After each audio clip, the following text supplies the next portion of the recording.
पिछली क्लास में हम लोगों ने देखा था 1935 का जो एक्ट वो किन परिस्थितियों में आया था, उसका बैकग्राउंड या उसके इमर्ज होने के कारण क्या थे, उस पर डिस्कस किया था। आज की क्लास में हम लोग देखने जा रहे हैं 1935 के एक्ट की विशेषताएं क्या हैं। मैंने लास्ट क्लास में भी हम लोग डिस्कस कर चुके हैं कि 1935 का एक्ट हमारे लिए इसलिए महत्वपूर्ण है क्योंकि इसने जो स्वतंत्र भारत का जो संविधान बना उसका एक बेस तैयार किया। लगभग 75% पार्ट जो वर्तमान संविधान है उसका लगभग 75% हिस्सा हम लोग कह सकते हैं कि वो 1935 के अधिनियम से प्रेरित है या उसके प्रावधान 1935 के अधिनियम से लिए गए हैं। तो आखिर ऐसी क्या क्या बातें 1935 के एक्ट में की गई, उन्हीं चीजों को हम शॉर्ट में इसकी विशेषताओं के रूप में देख सकते हैं और कुछ नई बातें भी इसके सेलिएंट फीचर्स के अंदर आते हैं। तो उन्हीं चीजों को हम लोग शुरू करने जा रहे हैं। सबसे पहली बात जो हम लोग 1935 के एक्ट की विशेषता में बता सकते हैं वो है, ये एक बहुत बड़ा कॉम्प्रिहेंसिव डॉक्यूमेंट था, यानी कि विस्तृत अभिलेख। विस्तृत अभिलेख हम किस बेस पे कह सकते हैं, इसके लिए हम इसको कंपेयर कर सकते हैं प्रीवियस जो आए थे एक्ट उनसे। जब हम 1909 के अधिनियम की बात करते हैं तो 1909 के अधिनियम के अंदर टोटल 8 अनुच्छेद थे, 8 आर्टिकल्स और 2 शेड्यूल थी। उसके उसके कंपेयर में जब हम 1919 का अधिनियम देखते हैं तो उसमें 47 सेक्शंस और 5 अनुसूचियां थी, 5 शेड्यूल्स। यानी कि 1919 का अधिनियम 1909 के अधिनियम से थोड़ा ज्यादा कॉम्प्रिहेंसिव बना। लेकिन जब हम 1935 के अधिनियम की बात करते हैं तो ये इन दोनों अधिनियमों की तुलना में बहुत ज्यादा व्यापक रहा। किस अर्थ में कि 1935 के अधिनियम में कुल 321 आर्टिकल थे, 321 आर्टिकल्स, जो कि 15 चैप्टर्स के अंदर डिवाइडेड थे और टोटल 10 शेड्यूल इसके अंदर बनाई गई। तो ये हम लोग देख सकते हैं कि compare to previous constitutional reforms act, 1935 का जो एक्ट था वो बहुत ही ज्यादा व्यापक रहा। तो ये तो फैक्ट्स हुए जो बताते हैं कि कैसे 1935 का अधिनियम व्यापक रहा। लेकिन इसके पीछे रीजंस क्या थे, हम उन रीजंस की यदि चर्चा करें तो कुछ सर्टेन रीजंस पर हम डिस्कस कर सकते हैं। जैसे ब्रिटिश पार्लियामेंट का जो पहला उद्देश्य था इस अधिनियम को बनाने में, वो ये कि वो भारतीयों को तो अधिकार दे ही भारतीयों की आकांक्षाओं को तो पूरा करे ही, लेकिन उससे कहीं पर भी ब्रिटिश एम्पायर के जो इंटरेस्ट हैं, ब्रिटिश साम्राज्य के जो हित हैं, वो हित कहीं पर प्रभावित नहीं होने चाहिए। ब्रिटिश साम्राज्य के दो इंटरेस्ट की हम बात कर सकते हैं। पहला इकोनॉमिक इंटरेस्ट और दूसरा जो उन्होंने इंपीरियलिज्म या साम्राज्यवाद के नाम पर जो अपना शासन पूरे विश्व में फैला रखा था जगह जगह पे, भारत में भी उनका वो साम्राज्य बना रहे, ब्रिटिश सर्वोच्चता, ब्रिटिश शक्ति की पहचान बनी रहे। तो इसको उन्होंने कैसे रिफ्लेक्ट किया, कैसे रिफ्लेक्ट करें इस अधिनियम में, इस बात को भी ध्यान में रखते हुए 1935 के एक्ट के अंदर उन्होंने प्रोविजन किए। तो एक तो ये व्यापकता के कारण था कि ब्रिटिश इंटरेस्ट को वो बनाए रखने चाहते थे और उसके अकॉर्डिंग उन्होंने प्रोविजन किए। दूसरी बात हम लोग कह सकते हैं कि जो इंडियन लीडरशिप और इंडियन लीडरशिप के साथ जो इंडियन मूवमेंट्स थे, उनकी जो एक्सपेक्टेशंस थी, उन एक्सपेक्टेशंस को भी फुलफिल करना जरूरी था। 1935 के एक्ट में ब्रिटिश एम्पायर के इंटरेस्ट के साथ साथ इंडियंस की एक्सपेक्टेशंस को भी मीट आउट करने का या पूरी करने का प्रयास किया गया। हम लोग जानते हैं कि भारत उदारवादियों ने जो डोमिनियन स्टेट्स का टारगेट रखा था, बाद में धीरे धीरे वो टोटल फ्रीडम के अंदर बदल गया। फिर हम लोग ये भी देखते हैं कि गांधी जी के नेतृत्व के अंदर नॉन कॉपरेशन मूवमेंट और सिविल डिसोबीडियंस मूवमेंट चला था, खिलाफत मूवमेंट चला था। उसके बाद साइमन कमीशन का बाइकआउट हुआ, उसके बाद राउंड टेबल कॉन्फ्रेंसेस हुई। तो ये सब एक तरह का बहुत बड़ा स्टेप था जो ये बता रहा था कि इंडियंस के अंदर ब्रिटिश रूल को लेकर एक तरह का अनरेस्ट और असंतोष है। तो कहीं ना कहीं उनको शासन के अंदर पार्टिसिपेशन भी देना होगा और कहीं ना कहीं उनकी एक्सपेक्टेशन को भी पूरा करना होगा। तो इसी एक्सपेक्टेशन को ध्यान में रखते हुए 1935 के एक्ट में कुछ प्रोविजंस किए गए। तो दूसरा रीजन हम इसकी कॉम्प्रिहेंसिवनेस का बता सकते हैं कि जो हमारी एक्सपेक्टेशन थी उसको भी मीट आउट करने की कोशिश की गई। तीसरी बात हम लोग बता सकते हैं, प्रिंसली स्टेट्स, जो देसी रियासतें थी, हम लोग जानते हैं भारत के अंदर आजादी से पहले बहुत सारे राजाई रजवाड़े हुआ करते थे, जिसको हम फ्यूडल स्ट्रक्चर के रूप में भी समझ सकते हैं। तो ये देशी रियासतें भी अपनी आइडेंटिटी, उनकी जो प्रेस्टीज प्रतिष्ठा थी नवाब की, मराठा पेशवाओं की या राजा रजवाड़ों की, वो अपनी प्रतिष्ठाओं को बनाए रखना चाहते थे और वो कतई नहीं चाहते थे कि जनता पर से उनका प्रभाव कम हो। तो कैसे ये मेंटेन हो, इसके लिए भी वो बराबर अंग्रेजों से, ब्रिटिश पदाधिकारियों से मिलकर अपनी बात रखते थे। तो इन देशी रियासतों के हितों को भी इस एक्ट के अंदर रिप्रेजेंटेशन देने की कोशिश की गई, इसलिए भी ये कॉम्प्रिहेंसिव बना। और आखिरी जो चौथी बात हम लोग बता सकते हैं कि ब्रिटिश लोग, ये जो उनकी पॉलिसी का जो बेस था, डिवाइड एंड रूल, फूट डालो और राज करो की नीति, उसी फूट डालो और राज करो की नीति के तहत वो भारत के अंदर कम्युनलिज्म भी लाना चाहते थे, उसको एक्सपांड भी करना चाहते थे, और साथ ही साथ यहाँ पर आइसोलेशन, मतलब एक से एक एरिया को दूसरे एरिया से आइसोलेट करके वो अपनी सत्ता की श्रेष्ठता या अपनी अथॉरिटी को और मजबूत बनाए रखना चाहते थे। तो इसको लेकर भी उन्होंने इस एक्ट के अंदर प्रोविजन किए। तो कुल मिलाकर हम चार बातें बता सकते हैं। एक, ब्रिटिश एम्पायर के इंटरेस्ट, दूसरा जो हमारी लीडरशिप और हमारे जो कॉमन मैन थे उनकी एक्सपेक्टेशंस, तीसरा जो प्रिंसली स्टेट्स थे उनके इंटरेस्ट, और चौथा जो ब्रिटिश एम्पायर की जो कम्युनल और आइसोलेशन की जो पॉलिसी थी, उन सब बातों को ध्यान में रखते हुए 1935 के एक्ट को बहुत ज्यादा कॉम्प्रिहेंसिव बनाया गया।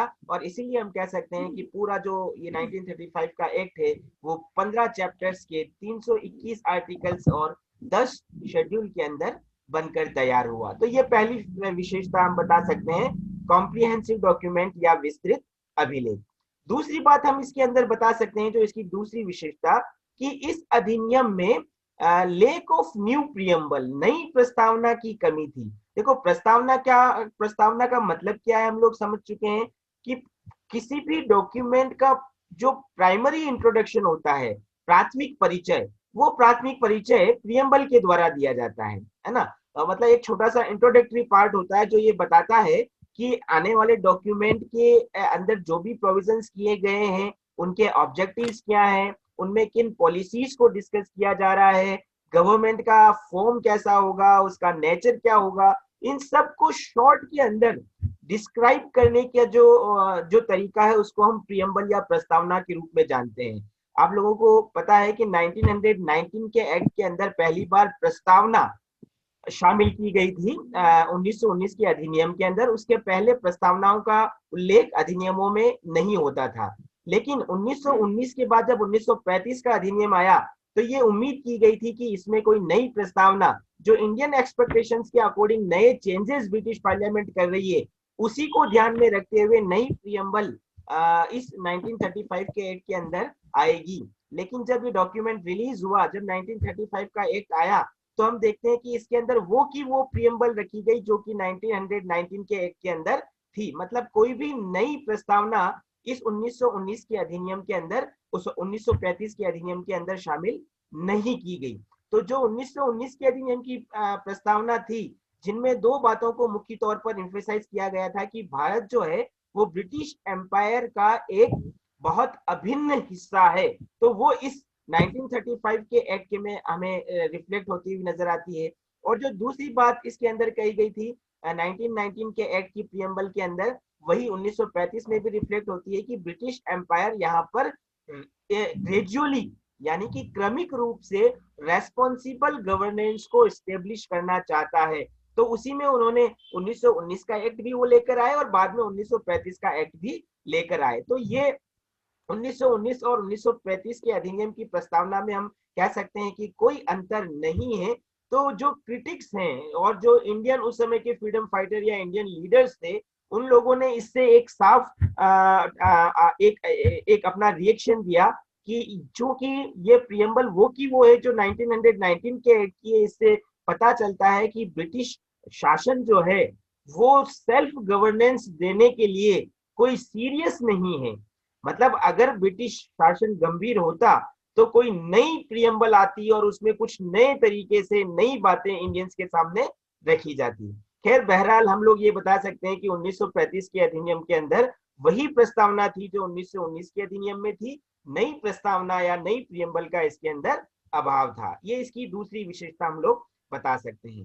तीसरी बात हम लोग बता सकते हैं इंडिया काउंसिल के बारे में, जो कि ब्रिटेन के अंदर थी। आप लोगों को अच्छी तरह से पता है कि ब्रिटेन के अंदर जो पार्लियामेंट और एग्जीक्यूटिव थी, जो कि इंडिया को गवर्न कर रही थी मुख्य रूप से, उसको ब्रिटिश एग्जीक्यूटिव की कमेटी के अंदर या कैबिनेट के अंदर एक मिनिस्टर हुआ करते थे, जिनको हम सेक्रेटरी ऑफ इंडिया या भारत सचिव के नाम से जानते हैं। और इसी भारत सचिव को सजेस्ट एडवाइस देने के लिए, उसके काम में हेल्प करने के लिए एक इंडिया काउंसिल हुआ करती थी, जिसके अंदर 15 मेंबर होते थे। और ये 15 मेंबर इंडिया काउंसिल के इस सेक्रेटरी ऑफ इंडिया भारत सचिव को हेल्प करने का काम ये क्या करती थी, या एडवाइस देने का काम क्या करती थी। एक लंबे समय से हम लोग बात करते हैं उन उग्रवादियों की या उदारवादियों की मांगों से, तो जो मॉडरेट्स थे या बाद में जो एक्सट्रीमिस्ट लोग आए, यहाँ तक कि गोपाल कृष्ण गोखले का जो पॉलिटिकल टेस्टामेंट, जिसको हम राजनीतिक वसीयतनामा कहते हैं, उसकी बात कर लें, चाहे नेहरू रिपोर्ट की बात कर लें, सबने इस भारत परिषद की समाप्ति की बात कही थी। एबोलिशन ऑफ इंडिया काउंसिल जो था, वो जो कि एडवाइस देने का काम कर रहा था सेक्रेटरी ऑफ इंडिया को, उसको खत्म करने की डिमांड एक लंबे समय से चल रही थी। 1935 के एक्ट ने उसी डिमांड को कंसिडर करते हुए इस काउंसिल ऑफ इंडिया को पूरी तरह से खत्म कर दिया।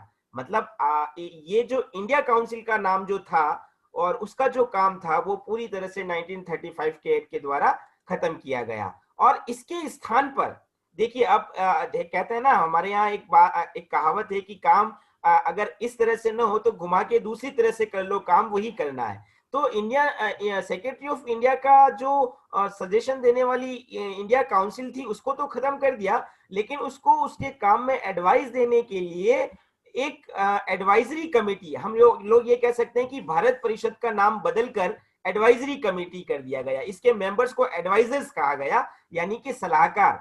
सेक्रेटरी ऑफ इंडिया के सलाहकार अब बनाए गए। पहले क्या थी, इंडिया काउंसिल थी जो कि सेक्रेटरी ऑफ इंडिया को उसके काम में असिस्ट करती थी, लेकिन अब इसको खत्म करके एडवाइजर्स का प्रोविजंस किया गया। और एडवाइजर्स के लिए ये तय किया गया कि मिनिमम 3 और मैक्सिमम 6 एडवाइजर हो सकते हैं, जो कि इंडिया सेक्रेटरी ऑफ इंडिया को उसके काम में असिस्ट कर सकते हैं। तो ये एक नया चेंज जो 1935 के एक्ट के द्वारा आया, भारत परिषद का अंत हुआ और उसके स्थान पर भारत सचिव को सजेस्ट करने के लिए एडवाइजर्स की व्यवस्था की गई। हम थोड़ी देर बाद देखेंगे कि इसी 1935 के अधिनियम ने या इसी एक्ट ने बर्मा को इंडिया से पूरी तरह से अलग कर दिया। पहले बर्मा इंडिया का पार्ट था, लेकिन बर्मा, जिसको भी हम म्यांमार के नाम से जानते हैं, उस बर्मा को इंडिया से पूरी तरह से अलग कर दिया। इसीलिए इस सेक्रेटरी ऑफ इंडिया का जो पद का नाम है, उसको थोड़ा सा एक्सटेंड किया गया। अब ये क्या बन गया, secretary of India and Burma, यानी कि एक ही व्यक्ति एक ही पद को दो नामों से बुलाया गया, secretary of Burma, secretary of India. तो ये एक नया चेंज जो है वो हम लोग बता सकते हैं इस 1935 के अधिनियम के द्वारा किया गया। नेक्स्ट अगली बात जो हम बता सकते हैं वो है रीऑर्गेनाइजेशन ऑफ प्रोविंसेस। प्रांतों का पूरी तरह से पुनर्गठन किया गया। प्रांतों का मतलब क्या है, जैसे अभी हम लोग बात करते हैं भारतीय संघ के अंदर राज्यों की, उसी तरह से जो ब्रिटिश साम्राज्य हमारे भारत में था, तो जो एरिया जो सीधा ब्रिटिश कंट्रोल में थे, उनको हम ब्रिटिश प्रोविंसेस कहते हैं, ब्रिटिश प्रांत कहते हैं।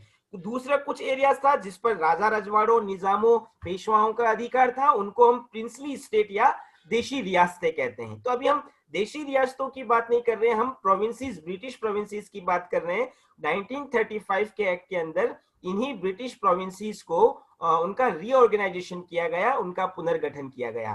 क्या क्या बदलाव किए गए, तो 1935 के अधिनियम के अंदर 2 नए प्रांत बनाए गए। 1935 के अधिनियम से पहले पूरे भारत के अंदर 9 ब्रिटिश प्रांत हुआ करते थे। 9, अगर हम संख्या की बात करें तो 9 ब्रिटिश प्रांत हुआ करते थे, लेकिन 1935 के अधिनियम के अंदर 2 और नए प्रांत जोड़े गए। मोहम्मद अली जिन्ना लंबे समय से डिमांड कर रहे थे, उन्होंने अपना जो 14 सूत्री कार्यक्रम था, 14 फॉर्मूला, उस फॉर्मूले के अंदर भी ये कहा गया कि बंबई से एक नया प्रांत, या आप यहाँ देख सकते हैं ये सिंध, मैंने एरो करके बता रखा है, बंबई से हटाकर एक नया प्रांत बनाया जाए सिंध, तो उनकी इस डिमांड को कबूल कर लिया गया, तो एक नया प्रांत बना सिंध। और इसी तरह उड़ीसा और बिहार, ये दोनों पहले कंबाइंड थे, तो बिहार से अलग करके एक नया प्रांत बनाया गया उड़ीसा। तो हम बता सकते हैं कि जो रीऑर्गेनाइजेशन हुआ उसमें दो नए प्रांत बने, एक सिंध और दूसरा उड़ीसा। इसमें एक नया नया चेंजेस हम और कर सकते हैं कि बरार जो कि एक प्रिंसली स्टेट हुआ करती थी और वहां पर निजाम का शासन था, तो निजाम ने कुछ इस तरह से ब्रिटिश अथॉरिटी से ट्यूनिंग बैठाई कि वो अपनी आइडेंटिटी को बनाए रखना चाहते थे।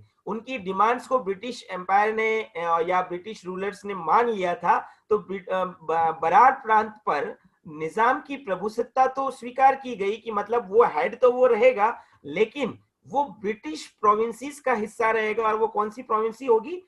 सेंट्रल प्रोविंसेस, जिसको हम मध्य प्रांत कहते हैं। तो ये एक नया चेंज इसके अंदर किया गया 1935 के एक्ट में कि बरार को निजाम की प्रभुसत्ता के साथ स्वीकारा गया, लेकिन साथ ही साथ उसको सेंट्रल प्रोविंसेस का एक एसेंशियल पार्ट माना गया। इसी तरह हम लोग यहाँ देख सकते हैं, आप लोग मैप के अंदर, ये जो हमारा ईस्टर्न पार्ट है, इस ईस्टर्न पार्ट के यहाँ पर मणिपुर, आसाम के बाहर की तरफ पहले बर्मा हुआ करता था, जो कि इंडिया के अंदर ही शामिल था। 1935 के एक्ट के अंदर बर्मा को पूरी तरह से भारत से अलग कर दिया गया, और हम ये कह सकते हैं कि 1937 के अंदर जब ये 1935 का अधिनियम क्रियान्वित हुआ, तब बर्मा एक अलग, भारत से अलग एक उपनिवेश के रूप में स्थापित हुआ। तो ये एक और नया चेंज हम बता सकते हैं, बर्मा का भारत से पृथककरण।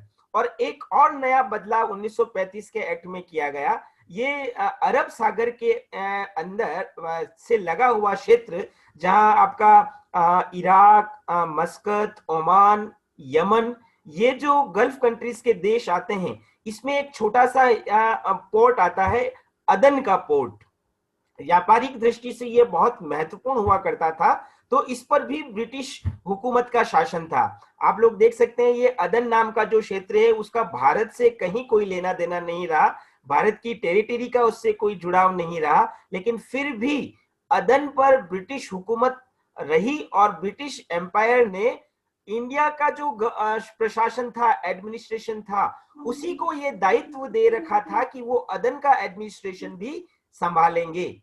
लेकिन 1935 के एक्ट में ये चेंज किया गया। अब अदन को, ये जो अदन का जो पार्ट है, जो कि वर्तमान में हम कह सकते हैं यमन राज्य जो देश है, उसका एक महत्वपूर्ण सिटी है, तो उस यमन की महत्वपूर्ण सिटी अदन को भारत के कंट्रोल से हटाकर सीधा ब्रिटेन के अंदर जो कॉलोनियल डिपार्टमेंट था, औपनिवेशिक विभाग था, उसको सौंप दिया गया। तो ये कुछ बड़े बड़े चेंजेस किए गए, दो नए प्रांत बने, सिंध और उड़ीसा। फिर हम बरार की बात कर सकते हैं, उसको सेंट्रल प्रोविंसेस का पार्ट बनाया गया, लेकिन वहां पर वहां के निजाम की प्रभुसत्ता, जो उसकी अथॉरिटी थी, उसको एक्सेप्ट की गई।